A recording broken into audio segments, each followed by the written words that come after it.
Bienvenidas y bienvenidos al sexto y último programa de este primer ciclo de Otra Educación.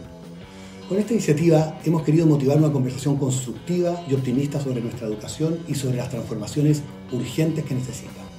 Hemos tenido grandes invitados que desde distintas perspectivas nos han aportado ideas, ejemplos y reflexiones que apuntan en esa línea.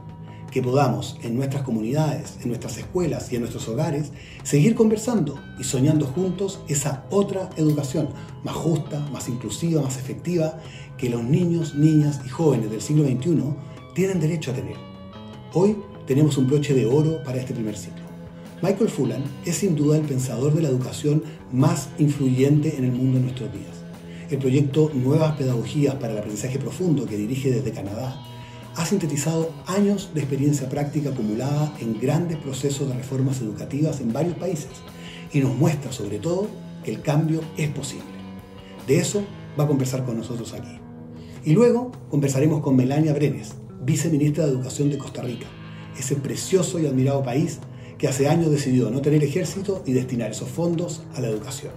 Y con Joaquín Walker, director de Elige Educar, una fundación que en Chile promueve la dignidad de la profesión docente.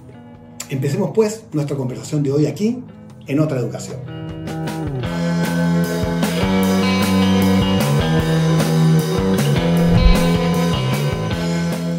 Estamos listos para comenzar nuestra primera entrevista de este programa. Hace alrededor de 10 años, cuando yo trabajaba en el Banco Interamericano de Desarrollo, escribí un artículo dirigido a policy makers, gente que hacía política educativa en América Latina, titulado Pregúntenle a Fullan, en que recomendaba que cualquier persona interesada en proponer grandes reformas ambiciosas y profundas a la educación de América Latina, lo primero que tenía que hacer era conversar con Michael Fullan. Sigo creyendo lo mismo y por eso hoy día nos acompaña en este programa Michael Fullan de Canadá. It's a great pleasure to be with you. I didn't know about your article 10 years ago. Now I know I'm getting so many requests from Latin America in the last we have been for the last 10 years working in Uruguay with the reform, and it's been quite successful partnership. But it's only in the last, I would say, 24 months that we began to get additional discussion with Peru, with Colombia, with Mexico, with the IDB Bank proposal. So we are actually in the middle of considering how to move forward in very specific ways again, and I'd be glad to talk about the main concepts. Tú tienes un libro maravilloso que se llama Capital Profesional, dedicado al desarrollo profesional de los docentes y a generar las condiciones para que los profesores puedan desarrollar su trabajo de la mejor manera posible. En ese libro trabaja la idea de que ese capital profesional se construye con el capital personal, social y decisional. Me interesa mucho este concepto del capital decisional porque me parece que es uno de los que más nos cuesta desarrollar como sistema educativo para apoyar a los profesores. ¿Por qué no nos cuentas más de qué se trata este capital decisional y por qué es tan importante desarrollarlo en los profesores? Well, that's a powerful entry question. Andy Hargraves and I wrote the book on professional capital about 2012. And the core idea of professional capital is three things. One is the individual quality of teachers, but we say that's not enough. Individuals will not make a difference in the system. So then we've added social capital, which when teachers work together in a focused way. And then the third one is decisional capital, because they should be focusing on something that has a leverage to make improvements. And the decisional capital is the knowledge and expertise that they have to derive in order to make decisions that will impact student learning. So that very much is comprehensive. The new work really treats professional capital as I guess I'll say as an ingredient to the solution. But the way I would describe the solution now is that it's a matter of focusing on pedagogy, which is teaching and learning, the professional capital. It's a matter of using technology in the service of pedagogy, not as a imposition at the top. And thirdly, it's a very tricky concept to translate, I think. It has to have a degree of systemness, is what we call it, which really means the local level, the medium level, and the policy level have to be integrated or have to be all part of the solution. And mostly it's the local level that's being neglected as part of the solution. So we are now, and we did this in Uruguay, built the local development upward in a systemness context. Ese concepto se relaciona con el concepto de coherencia, que tú has trabajado en otros artículos, por ejemplo, con Santiago Rincón Gallardo, que estuvo en nuestro programa anterior, y que se relaciona con cómo hacer que el trabajo del docente y del directivo sea coherente a nivel de la escuela, pero lo que tú planteas también tiene que ver con el trabajo de la escuela, también es coherente con lo que pasa a nivel del sistema educativo. Now, the book is called Coherence, and it has only 4 parts to it. The focus on what's the purpose, the collaboration, the deep learning, and how do you figure out accountability. So Santiago and I have developed some beyond the book. We've been developing leadership as to how to implement coherence. And in fact, we have now a course. We're in the middle of a distance course in Chile with a group of school leaders where we're helping them develop their, I guess I'll say, their autonomy, their effectiveness as not only individual leaders, but as being able to work with teachers and then being able to work with other schools outside. So the coherence is the big picture, but you have to ground it in the actual leadership behaviors, especially at the school level and the teacher level, as part of the system change. So I should also say that almost all of our ideas are coming from working with practitioners. So a lot of our best ideas come through this work. And it's not like we're just doing research in an abstract way. We're trying to solve problems with practitioners. And that knowledge is what we capture in our books and in our articles as well. Tú mencionaste el trabajo importante que tiene la tecnología para dar soporte al trabajo de los profesores, de las escuelas y los estudiantes. Tú ese tema lo trabajaste más profundamente en un libro que se llama Breakthrough, que es justamente la idea de cómo aprovechar la ventaja que ofrece la tecnología para apoyar el trabajo pedagógico de los profesores, lo que ha sido particularmente importante en el contexto de esta pandemia. ¿Cuál crees tú que es el rol que va a tener la tecnología en el futuro de la educación, en el futuro próximo? That's a very big question, obviously, and we did a report with Microsoft in May called Education Reimagined. We basically said, and we've said this before, that pedagogy is the driver, technology is the accelerator. So in other words, technology in the service of some educational goals, equity, other things about deep learning. So it is very difficult actually to keep technology from taking over because big companies and all kinds of technology solutions come. And the easy solution for some people, especially policymakers, is to get technology and say, oh yes, we're in the future. But unless it's grounded in strong learning, it doesn't work. So we're critical of that in a very strong way, I think. And in being able to look at technology this way, I think we have now seen it as a means of improving learning. It says technology is in the service of the human goals of equity and deep learning. And that's how we have to position it. And it's very difficult because it slips away. Policymakers can say, well, if I buy some technology, this will be a good thing. We do say, though, however, that at the basis, there has to be, for students, all students, access to devices, good platform of information. So those are foundational requirements. And on your direct question, I think the problem is that in Latin America, but elsewhere, but certainly Latin America, is that a very high percentage of students in rural areas, but others as well, do not have access to devices, good devices. They do not have access to platform. So it's essential to build up the base. But as you do that, you need to turn your attention to learning and how technology serves learning. And we have one good example, which is Uruguay. I don't mean it to be the only example, but it's a well-developed one. And it's not the one we would say you should model it, but you should pay attention to what do they do to bring together learning, technology, and what we call systemness. Precisamente tú has estado trabajando en Uruguay en un proyecto que se llama Red de Aprendizaje, que tiene que ver con la implementación de un proyecto también has desarrollado que se llama Nuevas Pedagogías para el Aprendizaje Profundo. Creo que constituye uno de los programas más ambiciosos y más grandes que existen de cambio de la educación a nivel mundial. Entiendo que hay cerca de 20 países participando, cientos de escuelas. Creo que el proyecto más grande es el de Uruguay. ¿En qué consiste el aprendizaje profundo y por qué es un llamado importante para los profesores hoy día a trabajar en el aprendizaje profundo de sus estudiantes. We are trying to make learning fundamentally more interesting and more valuable for complex societies.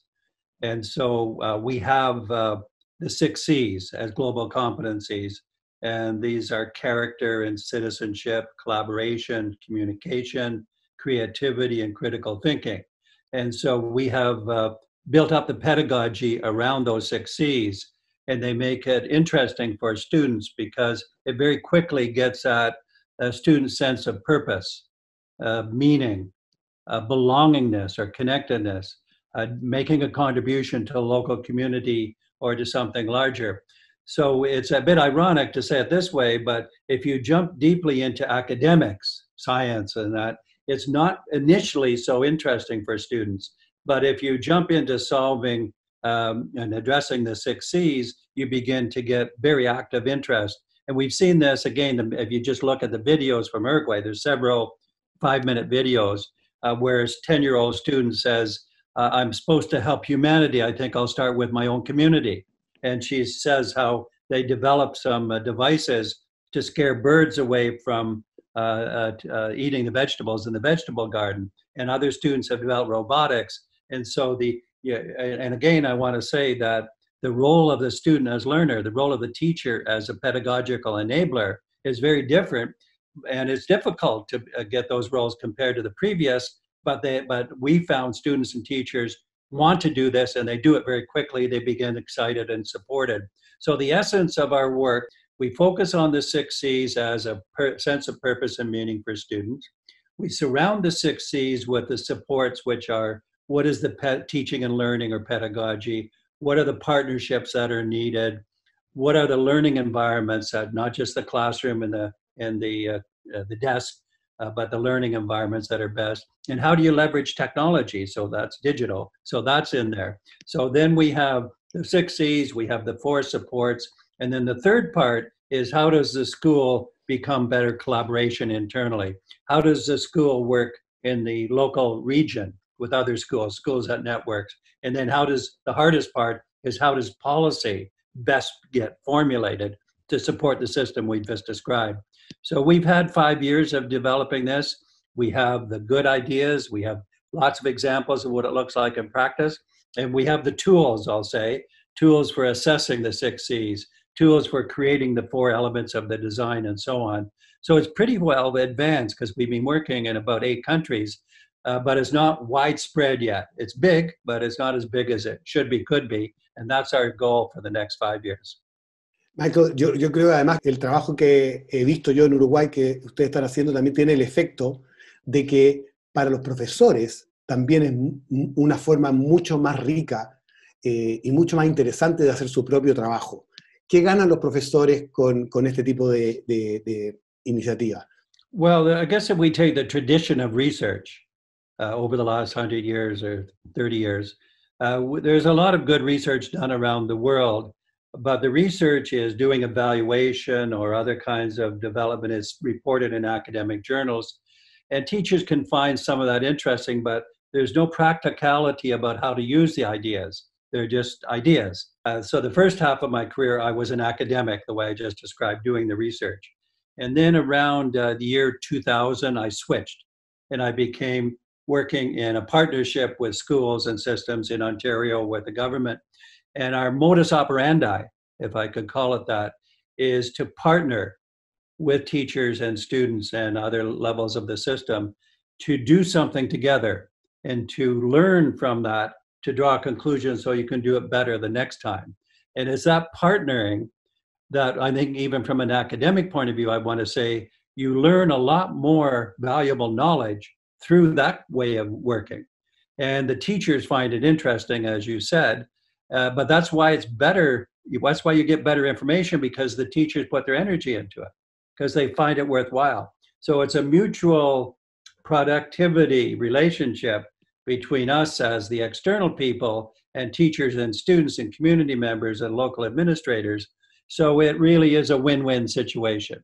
It's developing knowledge, it's developing practice, it's really moving forward. It's a new way of working, and a lot of professors aren't able to work that way. You have to go through, as we did, the hard part of looking at practical problems, whereas a professor, you're supposed to know the answer, but you actually don't know the answer because you're not immersed enough. So we've learned a lot of answers, and we've learned a lot from teachers. Michael, muchas gracias por acompañarnos en este programa. Justamente una de las cosas que a mí me llama mucho la atención del trabajo que tú estás haciendo es ese trabajo de proponer a la comunidad educativa, especialmente el trabajo de los profesores, como los protagonistas del cambio, más que top-down. Así que muchas gracias por tu trabajo, muchas gracias por darte el tiempo de compartir con nosotros hoy. Well, thank you. These are great questions. You obviously are immersed in these issues the way we are. And I think it's very important, as you said, that capturing the bottom-up nature of the change. But now what we're working on is trying to link that bottom-up set of ideas so policymakers can start changing as part of the future. So that's the remaining work. Keep the local development going strongly and link it upwards so that we see better changes in policy. Muchas gracias, Michael. Y nosotros volvemos en unos segundos con nuestros próximos invitados.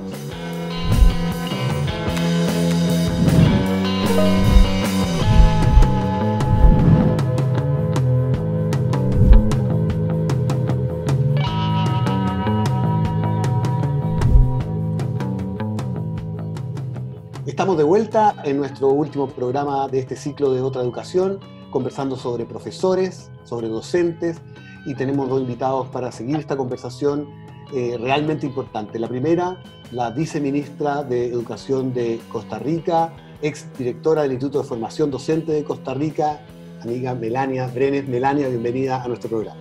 Muchas gracias, Eugenio, muy complacida de estar aquí con vos en esta iniciativa tan interesante y sobre todo que aborda temas que son de gran relevancia para la educación en este momento.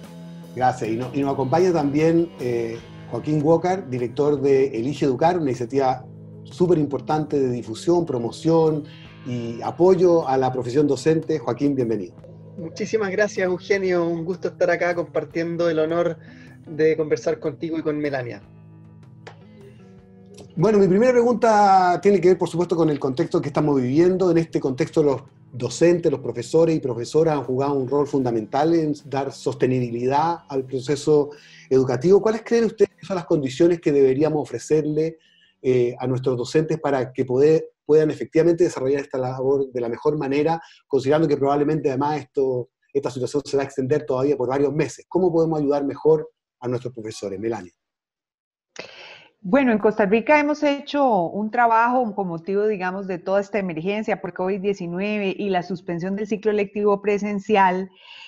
Tuvimos que hacer una revisión y un replanteamiento de muchas de las acciones esperadas del rol de los docentes en este periodo. Eso se puso a disposición desde el inicio del abordaje de la contingencia y ahí tuvimos que hacer una revisión además de su perfil docente, de lo que podíamos solicitarles. Y bueno, dentro de las acciones que les pedimos desarrollar a los docentes tienen que ver con planear, preparar y desarrollar estrategias de manera sincrónica y asincrónica de mediación para el aprendizaje o diseñar y compartir también trabajo, material, prácticas que orienten al estudiante durante un trabajo autónomo que estamos enfocándoles a desarrollar. Esto ha generado muchos retos y como condiciones específicamente que definitivamente se tienen que mantener, lo que hemos visto es aquellas relacionadas con las condiciones externas en las cuales los docentes están trabajando, relacionadas con el acceso a conectividad a un costo que sea viable de pagar para las personas docentes desde el hogar, planes de adquisición y mantenimiento de dispositivos tecnológicos orientados a esta población en específico que tiene que tener estas condiciones para el apoyo educativo a distancia. Definitivamente un trabajo, una condición de orientaciones y disposiciones claras y de acuerdo al replanteamiento de una jornada laboral a distancia, Eugenio. Eso ha sido muy difícil en Costa Rica, es decir, es muy diferente una jornada laboral a distancia en tiempos, horarios, en distribución de las obligaciones. Entonces, la revisión de estas situaciones es muy elemental para el trabajo que se está haciendo y que se tiene que mantener en el mediano y largo plazo en los sistemas educativos. En definitiva, también la maduración de sistemas informáticos para la planificación y la evaluación, de manera que se pueda hacer un trabajo mucho más versátil y rápido en las condiciones en las que estamos en este momento. Y algo muy interesante que probablemente nos va a poder hablar Joaquín con mayor profundidad, que son las acciones de resignificación de la labor docente. Esto es un periodo de cambio y de mucha trascendencia para revisar el rol de la persona docente desde su nuevo perfil en lo pedagógico, lo didáctico, lo evaluativo, donde el docente se encuentra necesariamente con la necesidad de hacer una reflexión sobre su rol en un modelo, por ejemplo, bimodal o en un modelo a distancia 100% como el que estamos teniendo en este momento. Y entonces estas acciones que resignifican su labor, su importancia, son muy importantes también para mantener condiciones de salud mental de las personas docentes en estas condiciones y sobre todo siempre la motivación y el interés por su trabajo. Bueno, primero creo que es relevante reconocer la adaptación y el gran trabajo que han hecho los profesores y profesoras en este contexto. Nosotros hicimos una encuesta en Educar a más de 7.000 directivos, docentes y educadores, y se muestra ahí que el 60% de los encuestados declaran estar trabajando más o mucho más que antes de la pandemia. Y por lo tanto es necesario reconocer y valorar ese esfuerzo, que además muestran también una predominancia de sensaciones, sentimientos de preocupación, de estrés, y esos elementos son esenciales mirarlos para hacernos cargo. Y en esa línea yo propondría desde el Educar, tres grandes acciones de apoyo. Una, desde el Estado, desde los estados, dar certezas, seguridad y un norte claro. Es necesario saber qué va a pasar con el financiamiento de los establecimientos educacionales, qué va a pasar con las evaluaciones, y transmitir tranquilidad. Y teniendo ese piso mínimo de seguridad hacia dónde vamos, es posible poner el foco en lo más importante, que son los y las estudiantes, y sobre todo su bienestar socioemocional. Entonces, primera condición para poner en la palestra es seguridad. Segundo lugar, fortalecer el liderazgo directivo.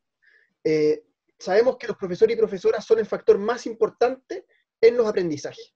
Y el segundo factor son los directores y directoras, en la medida que apoyan también el rol docente. Y hoy día justamente necesitamos apoyo, flexibilidad, soporte pedagógico y también emocional. Entonces creo que es necesario que apoyemos a los equipos directivos. Y tercero, evidentemente, apoyar a los profesores y profesoras con una oferta de desarrollo profesional y formación en servicio acorde a los desafíos actuales, y sobre todo apoyo socioemocional a los profesores y profesoras para ellos mismos, pero también poder promover el desarrollo de habilidades en ellos y ellas para también apoyar socioemocionalmente a los y las estudiantes. Y después cuando salgamos de esto, yo tengo la impresión de que nos vamos a encontrar, por un lado, con profesores que habrán ganado en autonomía, en su trabajo, en un montón de habilidades, que habrán ganado también en habilidades digitales, de manera muy acelerada.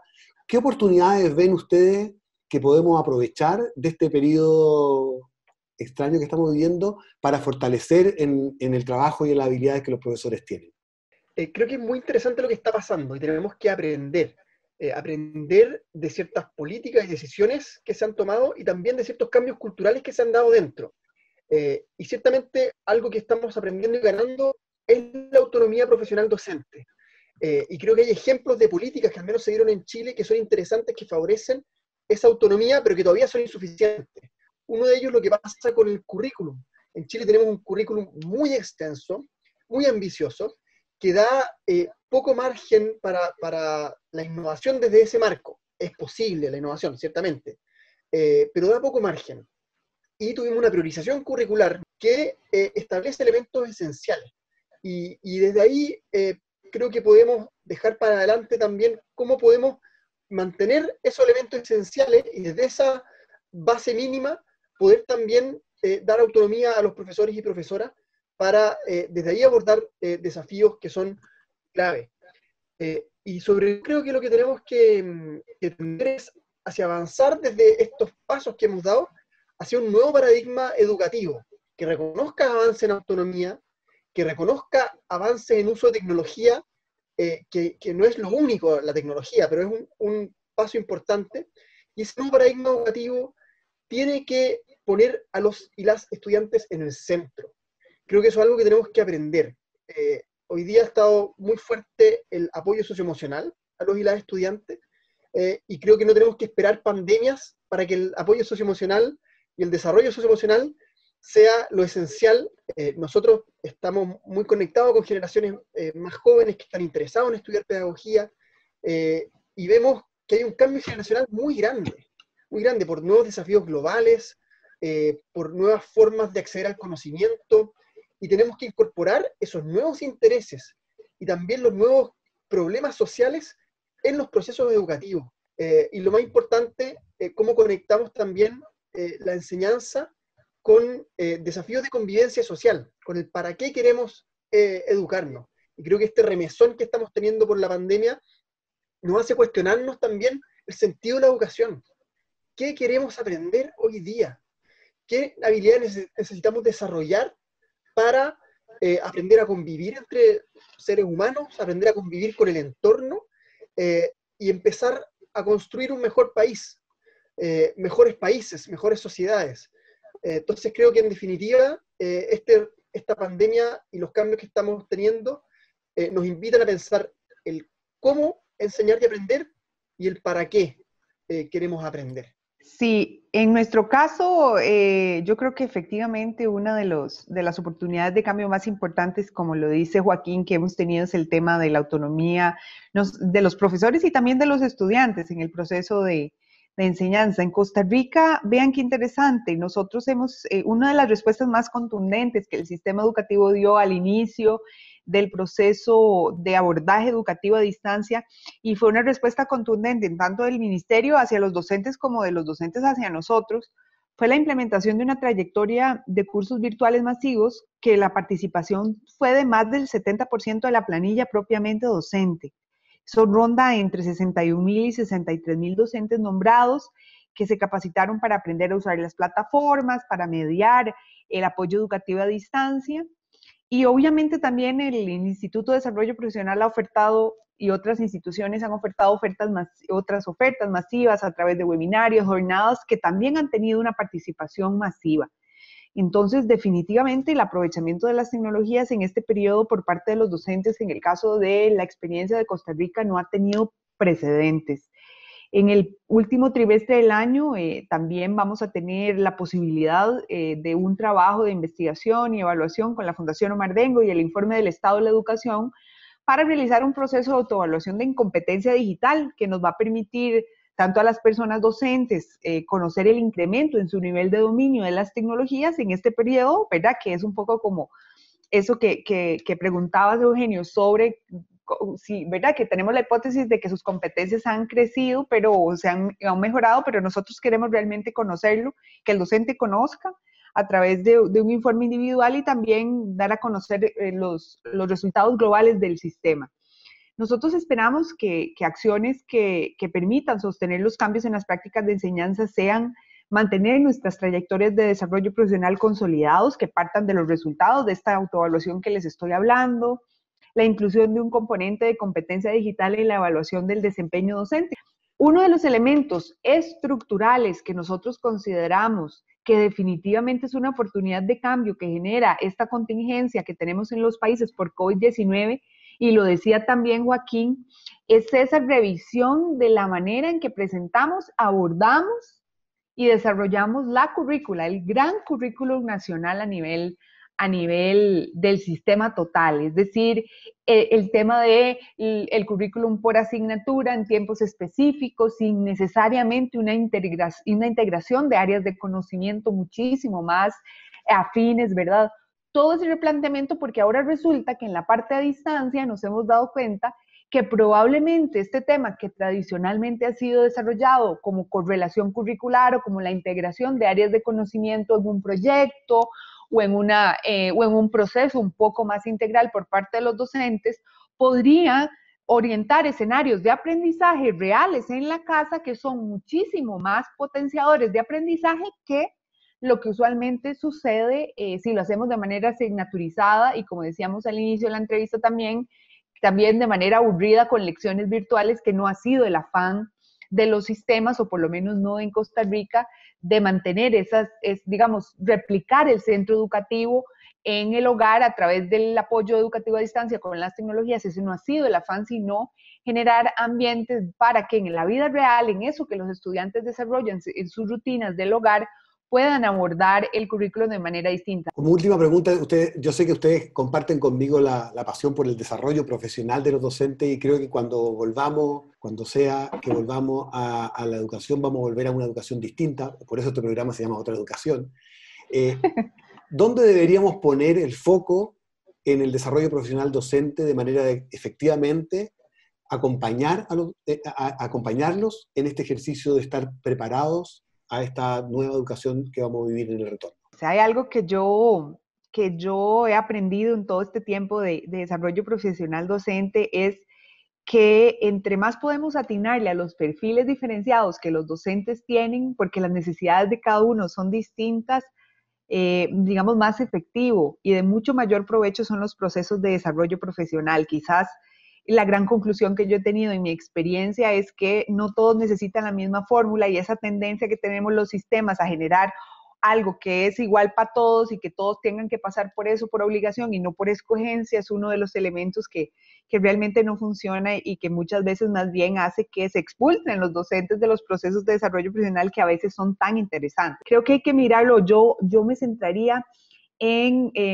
para prepararlos y acompañarlos de mejor manera en definitivamente revisar y hablar de unas ofertas de desarrollo profesional, y no me refiero solo a cursos, sino a acompañamiento, asesoría, en sus competencias base para planificar, mediar y evaluar. Es decir, sí o sí tenemos que volver a revisitar digamos, en el desarrollo profesional continuo, las competencias base, es decir, de la ciencia educativa más básica que los docentes desarrollan, para que puedan compararlas y alinearlas con nuevas pedagogías relacionadas con el e-learning, el blended learning, el aprendizaje profundo de Fulham, por ejemplo, el aprendizaje basado en proyectos, basado en problemas, en la enseñanza por habilidades, el aprendizaje cooperativo, las ciencias por indagación. Es decir, volver a la raíz, porque definitivamente esas que llamo yo competencias bases son el punto preliminar para cualquier desarrollo posterior en otra capa competencial de uso de tecnología, de innovación en el aula. La segunda, efectivamente, es esto del fortalecimiento de las competencias base, pero en la disciplina y asignatura específica, ¿verdad? Es decir, hay un replanteamiento en las áreas de conocimiento por las cuales los docentes también tienen que pasar, y que usualmente en el proceso de desarrollo profesional se olvida. Y hoy por hoy, en esta gestión de conocimiento en línea, además, que permite que se replantee cualquier teoría en horas, en segundos, y en donde hay muchas perspectivas, pues también ese manejo de cómo se genera conocimiento en las asignaturas es un elemento que es base. Y finalmente, pues entonces el aterrizaje en competencias digitales para aprovechar las TIC, innovar en los ambientes de aprendizaje, pero que definitivamente requieren pasar por la consolidación de otras que son base fundamental o prerequisito para que las competencias digitales se evidencien de una mejor manera. Bueno, estoy muy de acuerdo con Melania, y yo resumiría los focos de desarrollo profesional en el qué queremos desarrollar, en el cómo lo desarrollamos y para qué. Y en el qué, ciertamente, como dice Melania, es muy importante poder apoyar el desarrollo y acceder a los conocimientos esenciales para la disciplina respectiva que se enseña. Lo otro es el cómo abordamos esos conocimientos que luego queremos desarrollar en nuestros estudiantes, y ahí es muy importante el desarrollo de habilidades de adaptación, habilidades del siglo XXI, que para que los estudiantes las desarrollen, necesitamos que también los profesores y profesoras tengan un manejo adecuado de esas habilidades. Necesitamos promover entonces en los y las docentes habilidades de comunicación, de colaboración, profesores creativos, con pensamiento crítico. Ciertamente eso es esencial. Eso implica repensar la formación de los profesores y profesoras inicial y también la formación en servicio. Creo que es importante, además, poder desarrollar en los profesores y profesoras el para qué de la educación. Un norte y sentido de propósito claro para ser transmitido también y trabajado con los y las estudiantes. estamos con muchos cambios, con muchos nuevos desafíos globales y relacionales, con aulas más diversas, con desafíos importantes del mundo a trabajar, y para eso necesitamos también líderes pedagógicos que promuevan en los y las estudiantes un sentido de propósito, siendo además el sentido de propósito un movilizador para los aprendizajes. Y eso creo que es algo que se puede desarrollar en la formación y nos permite promover una profesión docente conectada con los desafíos globales, con los intereses de los estudiantes. Entonces, en resumen, creo que el desarrollo profesional docente tiene que estar promoviendo fuertemente sólidos conocimientos disciplinares, herramientas de adaptación y de innovación, que es el cómo, y un sentido, un norte en la educación que sea promovido por los profesores y por las escuelas para también fortalecer el sentido de los y las estudiantes. Muchas gracias, Joaquín, muchas gracias, Melania. Les quiero de verdad agradecer mucho que hayan compartido con nosotros sus reflexiones, sus ideas, sus experiencias en este capítulo final de Otra Educación dedicado a los profesores. Gracias por acompañarnos. Muchas gracias, Eugenia, a ustedes, y un placer también acompañar y tener esta discusión tan rica con Joaquín y también con ustedes. Muchísimas gracias, Eugenio, por la invitación, por este espacio de diálogo. Un gusto, Melania, que esté todo muy bien por Costa Rica y nos veremos. Muchas gracias. Y nosotros volvemos en unos pocos segundos para cerrar este programa Otra Educación.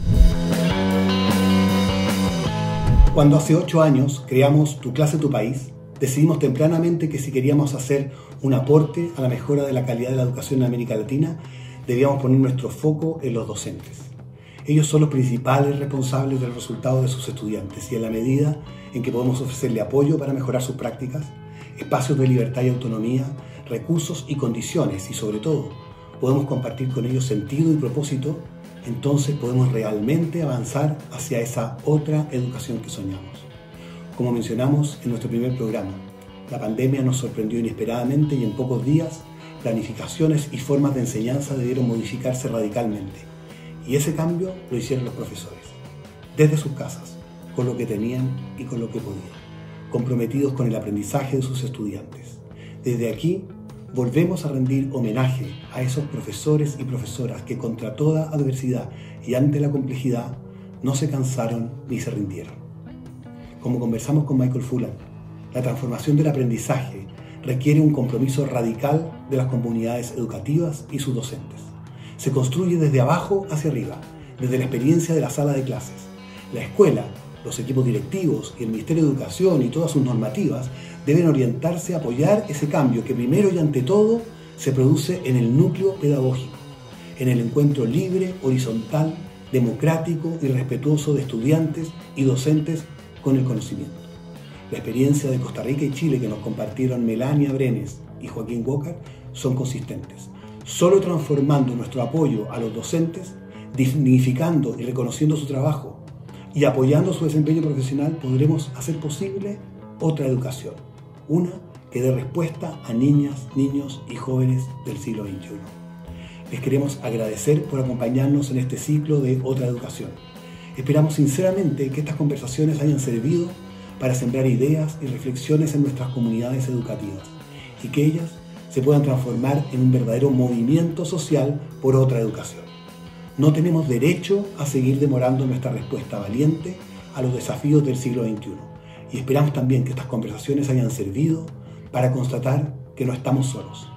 No estamos solos nosotros, no están solos ustedes. Estamos juntos, codo a codo, construyendo otra educación. Hasta la próxima.